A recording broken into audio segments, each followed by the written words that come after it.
नमस्कार मित्रांनो, शेतकरी ब्लॉगमध्ये आपलं स्वागत आहे मित्रांनो. तर तुम्ही पाहू शकता किती भारी थंडगार हवा येते मित्रांनो.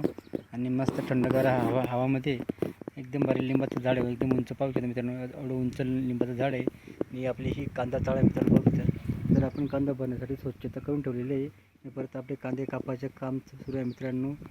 तर कांदे कापल्यानंतर थोड्या दिवसांनी आपले कांदे इथं टाकावं लागते आपल्याला, म्हणून आपण कांद्याचं चाळ एकदम मस्त बनवलेली आहे. तरी पण ते आणखी साफसफाई थोडीफार करावं लागेल, बाकीची केलेली आहे. आणि वरती तालपत्री नवीन टाकावं लागेल, त्याने काही जे जुनी तालपत्री आहे ते थोडी फाटले गेलेली मित्रांनो. त्या कांद्यात टाकण्यासाठी तयारी आपण करणार आहोत काही दिवसांनी. आणि आपली ही साधारणतः कांदा चाळ बनवलेली आहे. आणि हे आपली एकदम मस्त भारी खळा आहे. पावसा पहिले पूर्वीच्या काळात बघा अशी खळामध्येच सर्व काही केलं जात होतं मित्रांनो. धान्य वगैरे काढायचं असेल तर तेही आपण सुरू ठेवलेली आहे परंपरा. आणि आपली ही बैलगाडी इथे ठेवली, आज झाडाखाली सोडलेली आहे. आणि आपली बैलजोडी इथं बांधलेली आहे मस्तपैकी. त्यांना चारा पाणी करून दिलेलं आहे, दुपारचं चारा पाणी करून दिलेलं आहे मस्तपैकी. झाडाखाली व्यवस्थित खाऊन आणि चारा खाल्ल्यानंतर आमची झाडाखाली बसून घेते.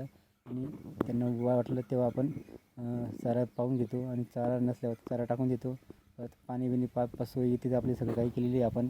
तर अशा पद्धतीने आपले बैल एकदम थंडगार वातावरणामध्ये राहतात. त्यामुळे लिंबाच्या झाडाखाली बसल्यावर एकदम भारी थंडगार वातावरण राहतो, म्हणून आपण त्याच्यानं रोजचं थंडगार वातावरणामध्ये बांधलेलं असतं मित्रांनो. असं आपण बैलांची काळजी घेतो. आणि आपली साधारणतः साधी सिंपल कांदा चाळ बनवली मित्रांनो.